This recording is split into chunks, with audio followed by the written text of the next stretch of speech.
A sloth, a donkey, and a curious human. Send a prompt and see what they're doing. One hits record with a question on his mind. Two brothers pick it up, see what they find. Corn takes his time, Herman's got the facts. Back and forth, they never hold back. My weird prompts, come on in, that's where we begin. My weird prompts, glad you're here. This episode was generated using artificial intelligence. Please verify facts. You know, Corn, this whole show runs on GPU compute, and we wouldn't be here without Modal. Seriously. And that's what powers all our text-to-speech. Everything you're hearing right now. They're an AI infrastructure platform. Developers use them to run GPU workloads in the cloud with zero infrastructure headaches. If you're building anything with AI, check them out. Modal.com. Alright, here's what Daniel sent us. He's asking about the persona fidelity gap. This idea that the best LLMs in the world, the ones dominating every general benchmark, routinely fail at one of the most humanly intuitive tasks, staying in character across a multi-turn conversation. He points to a new wave of dialogue, specific benchmarks that are revealing what general evaluations completely miss, and he flags the intelligence community angle. IQT, Labs' snow globe wargaming system, the CIA's own operational assessment from December, and some striking research showing that an LLM playing a strict pacifist and an LLM playing an aggressive sociopath produce no statistically significant difference in behavior. He wants to know what's actually going on, why it matters beyond roleplay, and where the field is headed. Herman Poppleberry here, and I have been waiting to dig into this one. Not because it's obscure, it's actually getting serious research attention now, but because the implications keep cascading the more you look at them. Let's start with the benchmark landscape, because I think that's the foundation for everything else. What are we actually measuring when we say a model is bad at persona fidelity? So the first thing to understand is that general benchmarks like MMLU or human evil are measuring something like crystallized knowledge and reasoning. Can the model retrieve a fact, solve a coding problem, pass a multiple-choice question? Those are static, single-turn evaluations.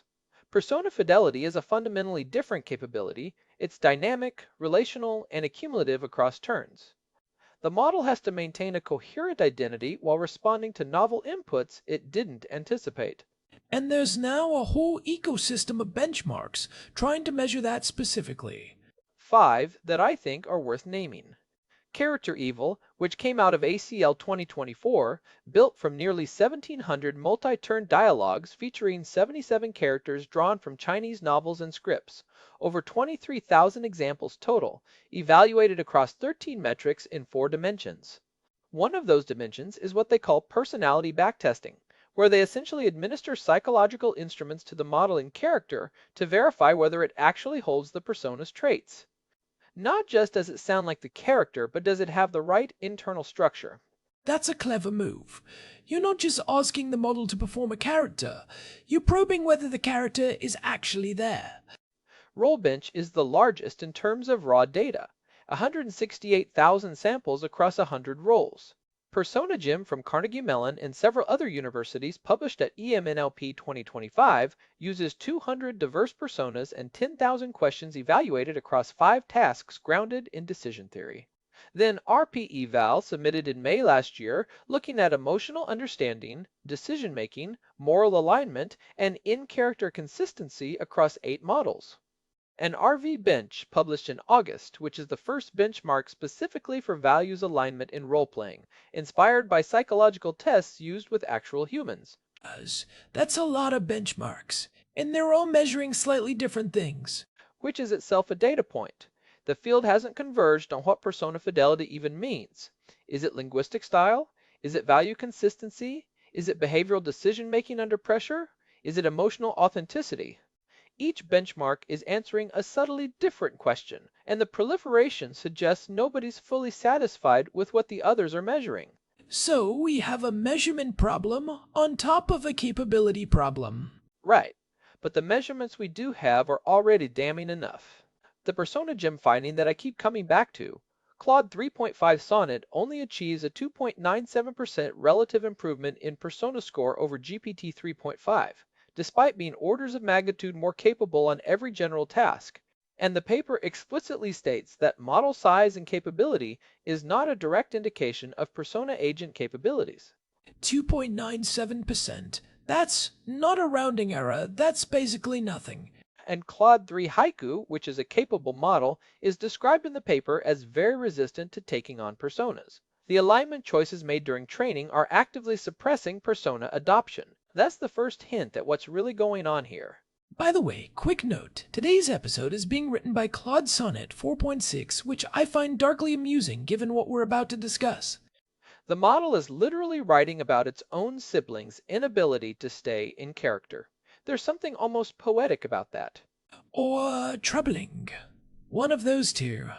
Let's get into the wargaming research, because that's where this stops being an interesting benchmark paper and starts being a real-world problem. The Lamparth et al. Paper Human versus Machine, Behavioral Differences Between Expert Humans and Language Models in Wargame Simulations is the most empirically rigorous work I've seen connecting persona fidelity to high-stakes applications. The setup, a wargame designed around a fictional US-China crisis in the Taiwan Strait. 214 national security experts from academic, intelligence community, military, and government backgrounds organized into 48 teams. Then GPT 3.5, GPT 4, and GPT 4o each playing 80 simulated games. So you have a real comparison baseline. Not, how does the AI do in the abstract, but how does it do compared to people who actually do this for a living? And the headline finding is what I'd call the pacifist sociopath null result. When all simulated players on a team were described as either strict pacifists or aggressive sociopaths, there was no statistically significant difference in behavior. Across all models, across both moves in the game, the personas made no measurable difference. Let me just sit with that for a second. You write into the prompt, this player is an aggressive sociopath who wants to maximize conflict, versus this player is a committed pacifist who will avoid all escalation. And the model does the same thing either way. The same thing statistically. The model's training and RLHF tuning create what I describe as a gravitational center, a default behavioral distribution that persona instructions cannot reliably pull it away from, at least not at the extremes where it matters most. Which is exactly where wargaming needs the variation. You don't run a wargame to simulate the median outcome. You run it to stress test against outliers, the hawk who might escalate, the dove who might concede too much, the unpredictable actor. And there's a second finding from that paper that compounds this one. They call it farcical harmony. When LLMs simulate dialogue between players in a deliberation phase, the discussions lack quality and maintain what the authors literally call a farcical harmony. Simulated players almost exclusively give short statements. They rarely disagree. They state a preferred option and argue for and against it without genuine connection to previous statements beyond agreement, even when the prompt explicitly instructs them to disagree. So you tell the model, these players must argue with each other, and it still generates a polite seminar. Every time. The simulation produces the form of deliberation without the substance.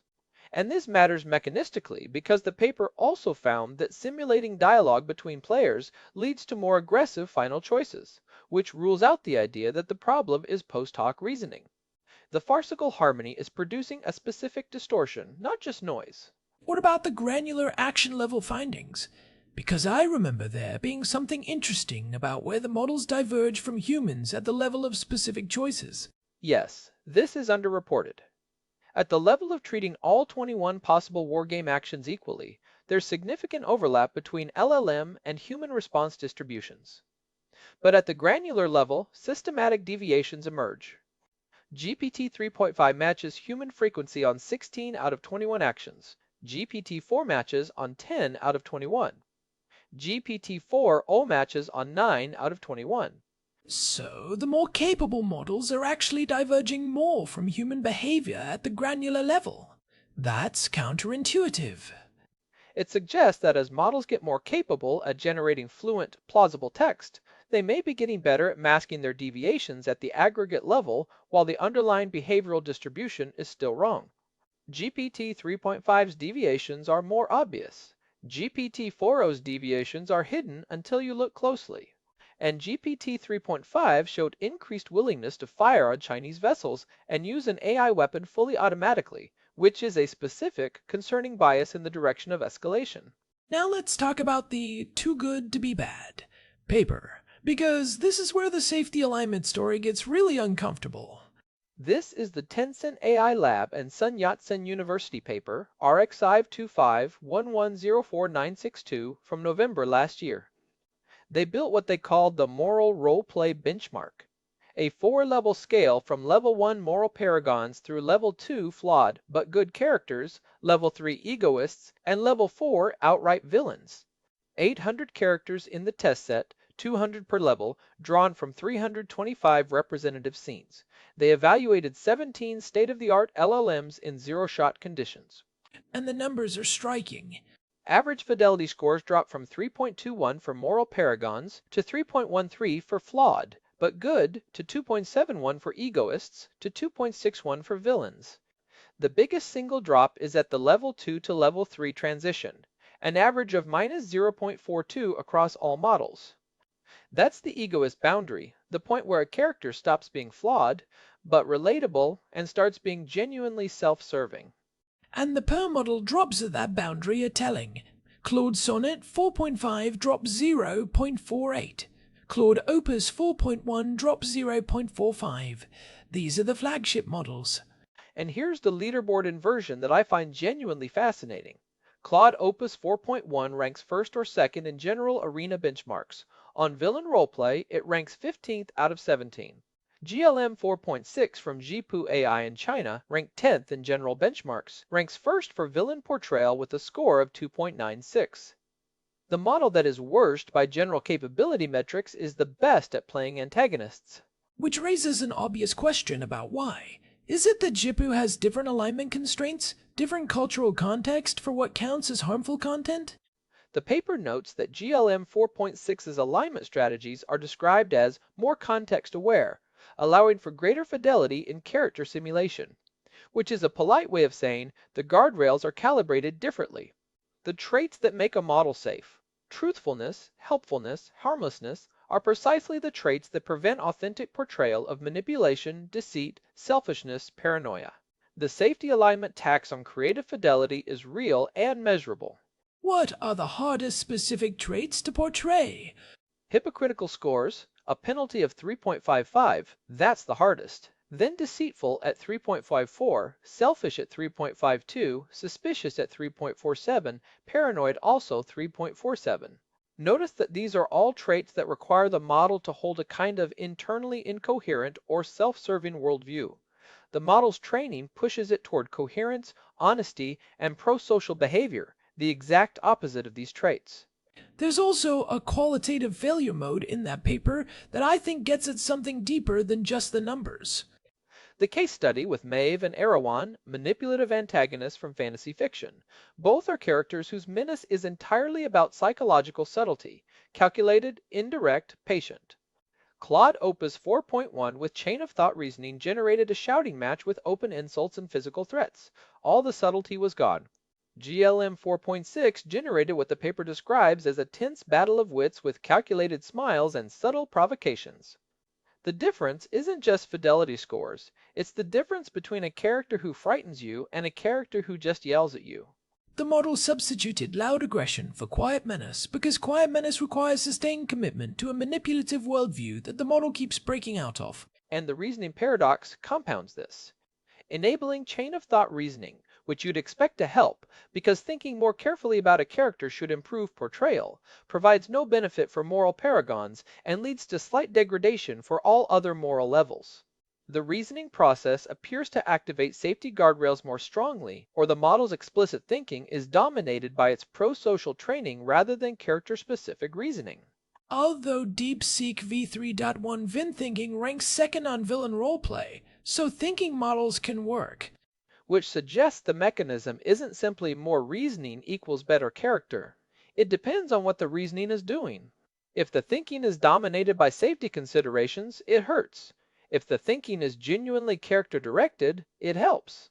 The DeepSeek models seem to have found a way to do the latter, at least partially. Let's talk about the value consistency problem, because I think this is the deeper structural issue underneath all of this. The ICLR 2025 paper from Hebrew University, "Do LLMs Have Consistent Values?" is important here. They drew on Schwartz value theory, which is the established psychological framework for how human values are structured and interrelated. The question was whether LLMs exhibit the same inter-value correlations that humans do, whether their value structure, when probed, looks like a coherent human persona. And the answer is no. Standard prompting fails to produce human consistent value correlations. The model doesn't naturally exhibit the same patterns of value interdependence that humans do. When you ask an LLM to play a utilitarian military strategist, the model's internal value structure doesn't reorganize to match. It remains incoherent relative to human value psychology. The persona is a surface behavior, not a restructured value system. So the model is wearing the character's costume but not actually thinking with the character's values. Their proposed solution is what they call value anchoring, explicitly establishing the specific value correlations that characterize the persona before proceeding, rather than just saying, "You are a utilitarian military strategist." You first anchor the value structure, then ask for behavior consistent with it. They show this significantly improves alignment of LLM value correlations with human data. The question is whether this can be automated and scaled for something like a wargame with multiple simultaneous personas. There's also the persona-aware contrastive learning paper from ACL Findings 2025 that takes a different angle on the training side. Right, RxIve 250317662. The problem they're addressing is that collecting high-quality annotated data for role-playing is expensive, and the inherent diversity of model behavior makes traditional alignment methods hard to deploy. Their solution, Persona-Aware Contrastive Learning, or PCL, is annotation-free. It uses what they call a role chain method, where the model self-questions based on role characteristics and dialogue context to adjust personality consistency. Then iterative, contrastive learning between using role characteristics and not using them. The model learns what in character looks like by contrast with out of character. No human labeling. Works on both API only and open weight models. That's a practically useful result. And they show significant outperformance over vanilla LLMs under both automatic evaluation and human expert evaluation. The interesting thing is that this is essentially applying the logic of RLHF for safety alignment to persona alignment. The same technique that created the safety alignment tax might be the technique that mitigates it, if you can point it at the right target. Now I want to talk about the snow globe angle, because this is where the intelligence community enters the picture, and there's a recent development that's worth noting. Snow Globe is IQT Labs' multi-agent LLM system for playing qualitative wargames. Every stage, scenario preparation, gameplay, post-game analysis, can be handled by AI, humans, or a combination. It supports diverse personas for decision-making roles including pacifist, aggressor, tactician, and others. The CIA published their operational assessment in Studies in Intelligence, Volume 69, Number 4, December 2025. That's the CIA's own journal documenting their first jointly designed AI-enabled wargame, held in April 2025 with 6 human participants. So the intelligence community ran the experiment, wrote it up in their own publication, and the findings are exactly what the academic literature would predict. Persona consistency degrades over long contexts and under adversarial pressure, which are precisely the conditions that characterize a serious wargame. The early turns, when the context window is relatively clean and the persona hasn't been stress tested, might look fine. By turn 30, the model has drifted. And then there's the archiving. The Snow Globe GitHub repository was archived on March 18th of this year, just weeks ago. The CIA published its operational assessment in December. The timeline suggests the intelligence community has moved through an initial experimental phase and is now either concluding the project, transitioning to something classified, or pivoting based on what they found. The archiving of an open-source intelligence community project is itself informative. These things don't get archived without a reason. It could be, we found out it works and we're moving it behind closed doors. Or it could be, we found out it doesn't work well enough and we're moving on. The December publication, being relatively candid about the limitations, suggests the latter is at least part of the story. The 2026 survey, RxIve 260110122, submitted January 15th, tries to synthesize where the field is. They map the technological evolution across 3 stages: early rule-based template paradigms, a middle stage of language style imitation, and the current stage of cognitive simulation centered on personality modeling and memory mechanisms. The critical technical pathways they identify are psychological scale-driven character modeling, memory-augmented prompting, and motivation situation-based behavioral decision control. That last one is interesting. Motivation situation-based control is basically saying the model needs to understand not just who the character is, but what the character wants in this specific situation, and derive behavior from that goal structure rather than from surface-level identity. Which connects back to the belief-behavior gap finding from the ICLR 2026 submission, which was later withdrawn, but the finding stands when LLM role-playing agents' stated beliefs fail to predict their simulated actions. You have a fundamental validity problem for using LLMs as synthetic behavioral data generators. The model says it believes X, then acts as if it believes Y. That's not a persona problem, that's a coherence problem at a deeper level. So, what are the practical implications here? Because I think there are a few different audiences for this research. For the wargaming and simulation community, the implication is that current LLMs cannot reliably substitute for human diversity in strategic simulations. You can use them to generate scenarios, to play a generic rational actor, to handle logistics of the simulation. But the specific value of wargaming, stress testing against diverse human decision-making styles, including extreme cases, is precisely what LLMs cannot currently provide.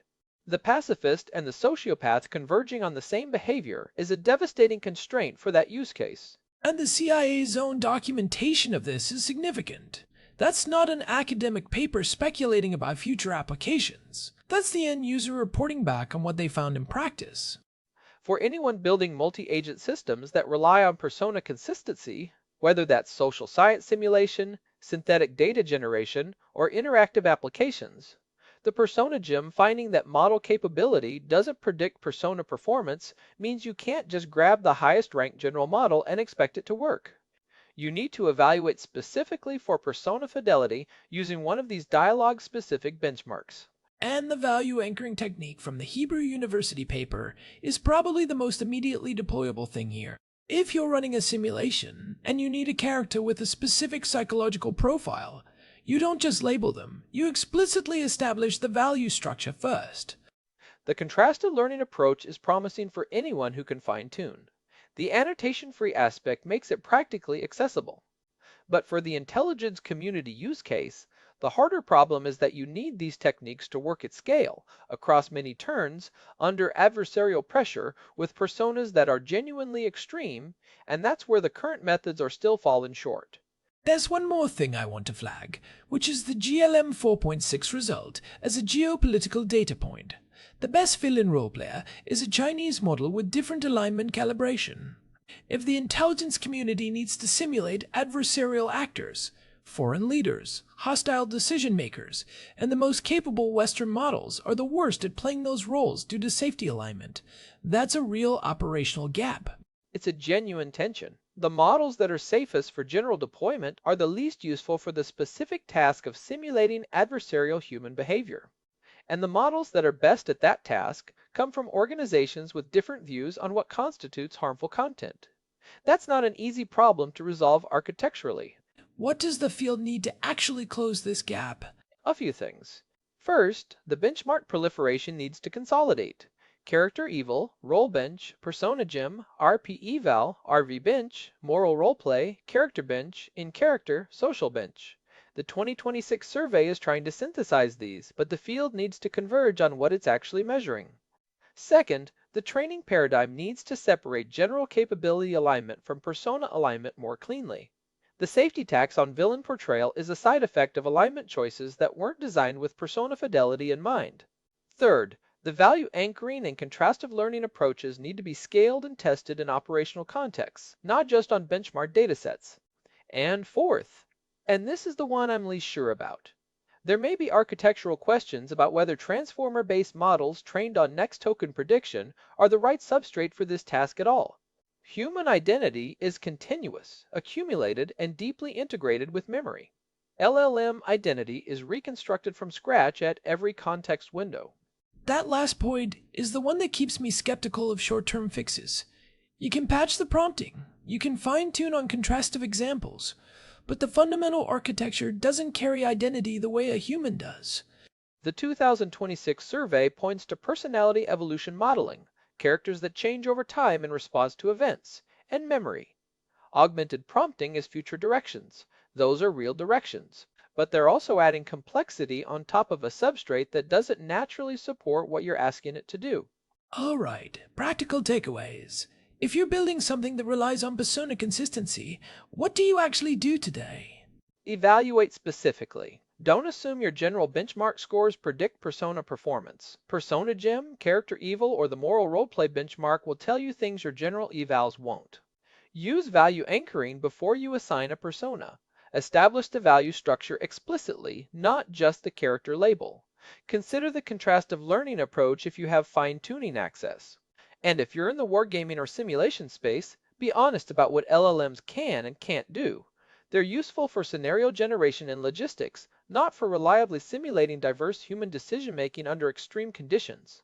And if you're in the intelligence community and you're watching your snow globe repository get archived, maybe read the CIA's own December assessment before assuming the next iteration will solve the core problem. The capability is improving. The gap is real. And the measurement tools to track progress are finally sophisticated enough to tell the difference between a model that sounds like a character and a model that actually is one. Thanks as always to our producer Hilbert Flumentop for keeping this whole operation running. Big thanks to Modal for the GPU credits that powered the show. Genuinely could not do this without them. This has been My Weird Prompts. If you haven't followed us on Spotify yet, we're there. Search My Weird Prompts and hit follow. Take care. See you next time. This episode was generated using Gemini Flash 3. Text-to-speech engine was Chatterbox. Thanks for listening to our show, My Weird Prompts, where our thoughts go from slow takes to facts on cue. We change and follow through. My Weird Prompts, that's the flows from sloth.